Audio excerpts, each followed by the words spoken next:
eks ma siis räägin, kui on antud hääl ja mõtted.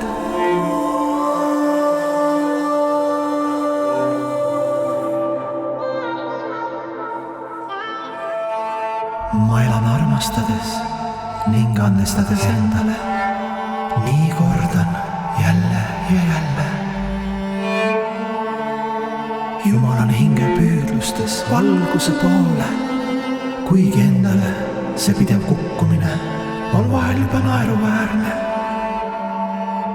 Kui on keha, siis selle templi eest ma ikka õpin hoolt kandma. Kui on soovid, siis need kantseldades õigesse suunda suunan.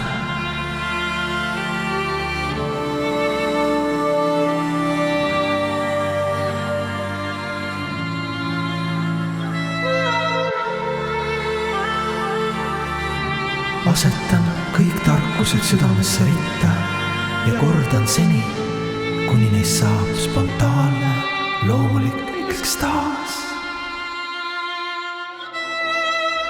Oma tõelise olemuse kõik segajad paljastan, ning nagu siiras laps end igavikku vabastan.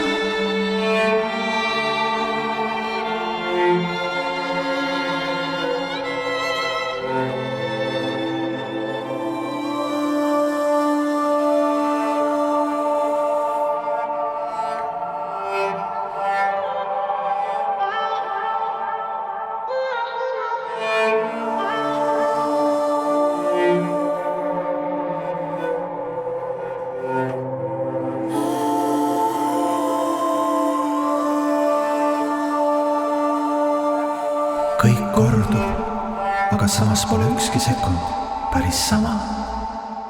Kõik möödub, aga samas jääb igast hetkest midagi vaimuilma.